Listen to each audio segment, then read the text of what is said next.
Olá pessoal, tudo bem? Quem vos fala é o professor Salomão. Pessoal, vamos dar, portanto, aqui seguimento. Olha só, bastante vídeo aula aqui. Vamos agora continuar a nossa aula, iniciar a aula 2. Ok? Iniciar o conteúdo da aula 2. E hoje mesmo encerraremos a mesma.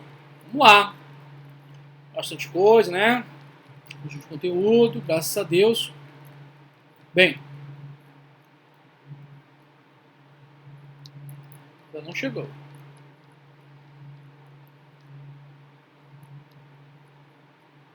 Bem, tá aqui. Então, pessoal, vamos aqui tratar pontualmente da distinção entre contrato, ato, fato jurídico. Então, para a gente entender o porquê que ato, fato jurídico não é contrato, temos que compreender a abrangência do Instituto. Bem, pessoal, eu vou fazer um percalço aqui bem rápido de cada um desses pontos que compõem aí o fato jurídico latocento, ou fato juridicamente qualificado, como prefere o jurista Miguel Reale, e vamos em frente. No que se refere ao fato jurídico estrito sensu, nós temos aqui o fato natural, que poderá ser ordinário e extraordinário. Subsequentemente, vai compreender pessoa extraordinária em caso fortuito ou força maior. O fato natural ordinário envolve o nascimento, a morte e o decurso do tempo. Subsequentemente, o extraordinário vai envolver situações que são completamente imprevisíveis ou situações que são completamente, pessoal, irremediáveis. E aí vai ter o percalço do caso fortuito e força maior. Mais aulas, mais informações, nós trabalhamos aí no início do nosso curso. No que se refere ao ato jurídico latocento, nós temos aí, pessoal, o ato humano. Tem autores que preferem colocar fato humano. Bem, cada um com o seu quadrado. Eu entendo a ideia de ato, acto, né, ação, propriamente dita, uma dimensão dinâmica. A distinção, portanto, entre ato jurídico latocento e fato jurídico stricto sensu é que um não tem um comportamento humano volitivo. Aqui já encontramos um comportamento volitivo humano no ato jurídico latocento. Bem, dando seguimento bem rápido, né, até porque nós já falamos disso aqui por 3 vezes. Ato lícito compreende o ato jurídico stricto sensu, na qual existe uma declaração de vontade, sendo que os efeitos jurídicos, quando modulado essa vontade com a norma jurídica, são totalmente determinados por lei. O negócio jurídico é que há a manifestação de vontade, e essa manifestação de vontade, pessoal, ela tem uma amplitude muito maior, muito egocêntrica, de tal maneira, de magnitude, que as partes podem modular os efeitos desse negócio jurídico praticado, desse ato lícito. Assim, viabiliza a constituição, modificação, extinção e conservação de direitos. No que tange se refere ao ato ilícito, compreende o ilícito penal, civil e a infração administrativa. Há autores que colocam ilícitos administrativos. Cada um seu quadrado. Eu prefiro infração administrativa. Ok? Bem, o ato ilícito é, nesse contexto, em oposição ao ato lícito, porque o ato lícito ele é um ato humano com base adstrita no âmbito da juridicialidade. É um ato jurídico, tutelado pelo sistema jurídico, na medida de consequência que não há violação de lei, não há violação de prerrogativas humanas. Já no ato ilícito, ele é voluntário, mas ele viola prerrogativas humanas, prerrogativas de direitos, pré-determinado pelo próprio sistema jurídico. E aí nós temos o ilícito penal, o ilícito civil e a infração administrativa. No ilícito penal, nós temos aí, pessoal, a continente de exemplo, nós temos o crime, que é um fato típico antijurídico culpável, ou dotado de culpabilidade. A resposta para quem pratica o ilícito penal, em razão do bem jurídico dele ser extremamente relevante ao direito brasileiro, à própria política estatal, é a restrição da liberdade de ir e vistificar pelas penas de reclusão ou de detenção. Tá? Exemplo clássico, o crime de homicídio, matar alguém, pena de reclusão de 6 a 20 anos. Né? Verbo matar, verbo transitivo direto, matar alguém, quem mata alguma coisa ou alguém. Pontualmente, um ser humano, pessoa natural. Ilícito civil, repercussão objetiva, pessoal, pela violação, pela inobservância da obrigação principal, gera o dever de indenizar. Quem pratica ilícito civil tem um dever, portanto, de indenizar. E aí tem um recalço e percalço do artigo 186, 187, 402 e 404 do Código Civil, no que tange especificamente ao dever de indenizar. Infração administrativa ou ilícito administrativo faz referência, faz simbiose no que tange à violação de lei ou de contrato administrativo, que vai repercutir em certas restrições de direitos fundamentais, pontualmente, exemplo, participar de uma licitação e, por via reflexa, a situação de o indivíduo ter que arcar com pagamento de multa ou penalidade pecuniária. Bem, agora, pessoal, o tema pontual da nossa aula de agora é o ato-fato jurídico. Primeiramente, pessoal, foi Pons de Miranda, que foi o que, dentro da doutrina tradicional brasileira, foi o que mais se dedicou, se debruçou com o tema. Para a gente analisar o que é um ato-fato jurídico, eu primeiro tenho que lembrar para vocês que existe uma série de fatos jurídicos em que a lei, o Código Civil, no caso, ele ignora o elemento volitivo. Ele não traz nesse percalço, como é essa classificação aqui, ó, fato jurídico stricto sensu, ato jurídico lato sensu, em que leva em consideração a existência ou não de manifestação de vontade. No fato jurídico stricto sensu, pessoal, pouco importa se o cara quer que chova hoje ou chova amanhã, né? Ou se cai o sol ou não, que se cai um terremoto, uma catástrofe, é uma coisa que foge por completa vontade humana. Por isso que é fato jurídico stricto sensu. Aqui já é diferente. No ato jurídico lato sensu, o indivíduo pode manifestar uma vontade lícita ou ilícita. Já aqui, pessoal, nós temos uma certa proximidade com o fato jurídico stricto sensu natural. Porque no primeiro momento, né, a lei completamente ignora o elemento volitivo. Só que aí, pessoal, nós temos o seguinte: em razão dessa situação pontual, dessa vontade manifestada, que é uma mera manifestação de uma declaração volitiva de vontade, se houver uma subsução dessa vontade, desse ânimo, com a norma jurídica, ela pode qualificar como ato real, ato fato jurídico indenizativa ou ato fato extintivo. Vou repetir. No ato fato jurídico, a priori, a lei ignora completamente o elemento volitivo. Porque ela não interessa saber se o cara pratica um ato lícito ou ilícito. E muito menos a inexistência de vontade, porque não é um fato natural. Então, há um comportamento humano que a lei ignora, portanto, a priori, veja que no primeiro momento ela ignora, mas a secundori, em razão da subsução desse fato com a norma jurídica, há repercursos, há inflamações de incidência da lei. Então, nesse sentido e consequência, pessoal, vamos imaginar a situação do camarada que acha um tesouro. O indivíduo que vai para a praia, vai para um terreno, né, e acha uma moeda antiga, uma moeda do Pinto Imperial, né, vamos supor ainda mais uma moeda que era utilizada antes mesmo pela vinda da família real para o país, né, pela vinda dos portugueses. Imaginar uma civilização bem mais antiga, uma faca, né, algo nesse sentido, né, algo pré-histórico, algo antigo. Então veja, são circunstâncias que o cara está ali, identifica e descobre. Essa situação de achar de tesouro, pessoal, não é, portanto, um ato lícito, e nem muito menos ilícito.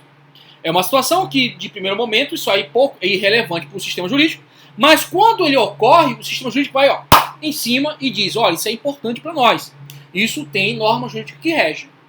A mesma coisa, pessoal, é, segundo o Marcos Bernardes de Mello, a situação que envolve a aquisição de um bem por um incapaz. Imagina a seguinte pontual referência. O teu filho, ou teu sobrinho, que seja, de 10 anos de idade, está lá comprando lá o lanche da escola. Então, está lá comprando esse lanche. Eu posso dizer que ele está fazendo praticamente um contrato de compra e venda? Não. Porque você estudou conosco, lá no artigo 104, que a manifestação de vontade, que é livre, consciente, informada, desembaraçada, está de boa fé, ela exige também como outro elemento associado o agente ser capaz. Então não adianta somente manifestar uma vontade. O garoto lá, de forma livre, consciente, informada, desembaraçada e com muita boa fé, quer comprar lá um chocolate, quer comprar lá um cachorro quente, quer comprar lá um doce. Mas eu posso dizer que ele está pactuando o contrato? Não. Porque está faltando um elemento endógeno para dizer que é um contrato, que é o agente ser capaz. E o camarada é incapaz. Então essas situações, pessoal, que eu posso dizer residuais, o direito chama de ato-fato jurídico.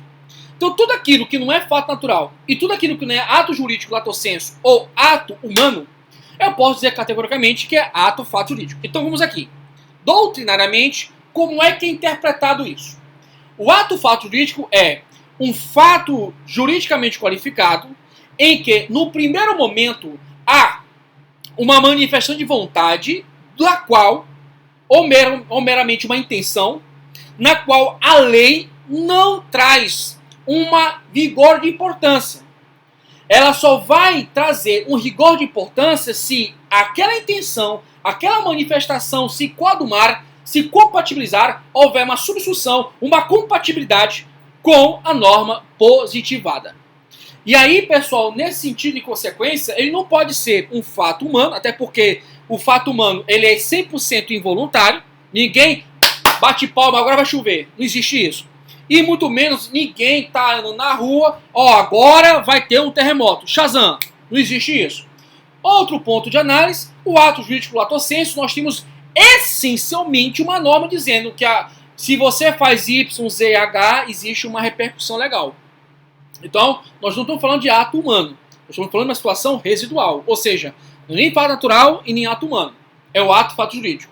Ou seja, um fato jurídico qualificado, que no primeiro momento a lei desconsidera a intenção manifestada de vontade, mas quando ela ocorre a sua subsunção com uma determinada tipologia legal, aí sim ela é chamada de ato-fato jurídico. Portanto, pessoal, tem que haver um segundo momento. Que segundo momento é esse? A subsunção.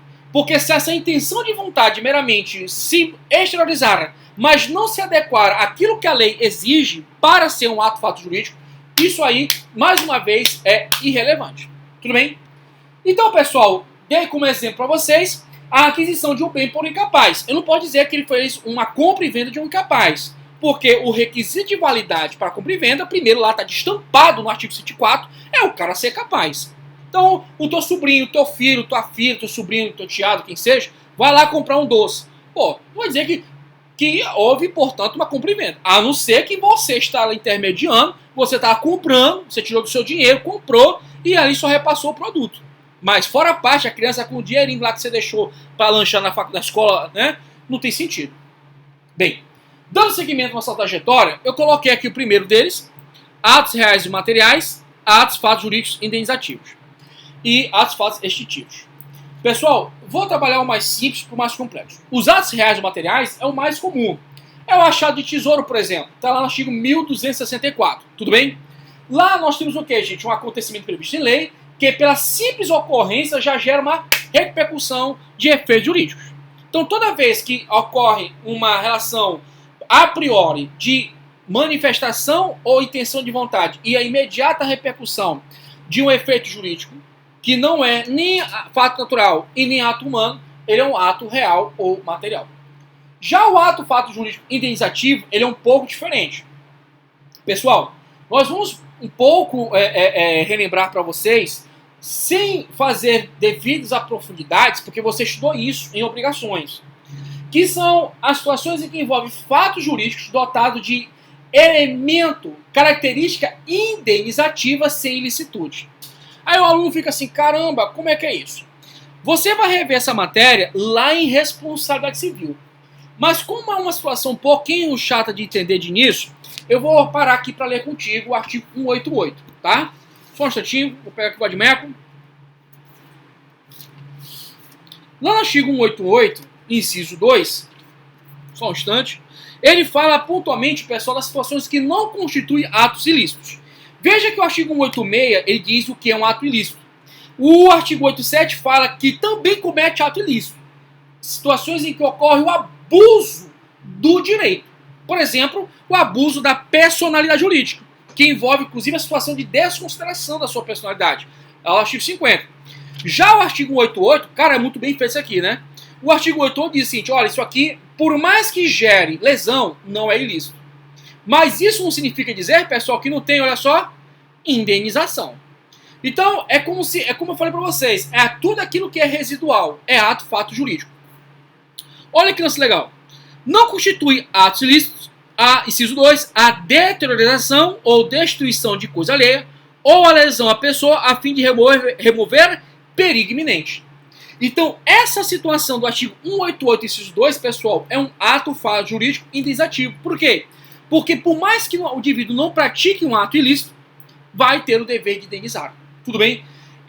Ao bem da verdade, você encontra essa matéria aqui mais estudada com profundidade lá em Civil 4, que é a matéria de responsabilidade civil. Mas adiantando aqui um pouco para vocês, são situações, pessoal, que mesmo que o cara não pratique ilícito, ele vai ter que indenizar. Tudo bem? Subsequentemente, pessoal, nós temos os atos fatos extintivos. Aqui eu tenho uma certa polêmica que, inclusive, é reconhecido por grandes juristas.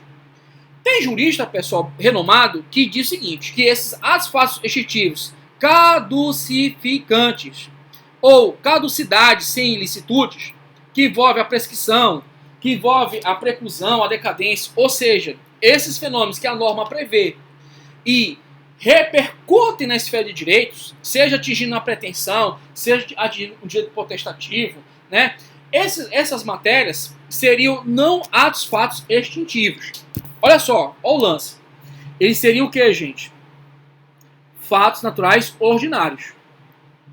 Por que ordinário, pessoal? Se você pegar Caio Mário Silva Pereira, Flávio Tartucci, Sagrada todinha, ele vai te colocar como exemplo de fato natural ordinário o tempo. Ou melhor, o decurso do tempo. Então, o caminhar do tempo, para esses juristas, aliás, a maioria, ou seja, unânime, é um fato natural ordinário. Só que tem aqueles, pessoal, aí eu pego a doutrina de Flávio Tartucci, que diz o seguinte, que, não obstante o fato natural ordinário, ele ser, o decurso do tempo ser um fato natural ordinário, se esse decurso do tempo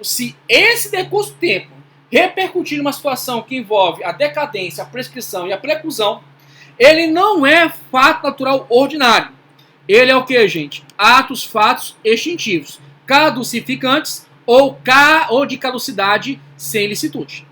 Então, seja a perda do direito potestativo, né, a prerrogativa do indivíduo, se valer do direito material, ou seja, de mover uma ação, são, para essa corrente, ligada a Ponte de Miranda, atos, fatos extintivos. Meu entendimento é que, por mais que ambos, pelo primeiro momento, estejam certos, eu prefiro me associar a atos, fatos extintivos, porque eu acho que é mais especializado, é mais pontual. Tudo bem? Até porque, pessoal, por decurso do tempo, eu tenho outras situações que não são pontuais de decadência, prescrição e preclusão e que envolvem o decurso do tempo, por exemplo, a maioridade. A maioridade, o camarada lá com os seus 18 anos de idade, ele fica adulto. Ele fica adulto para a órbita civil.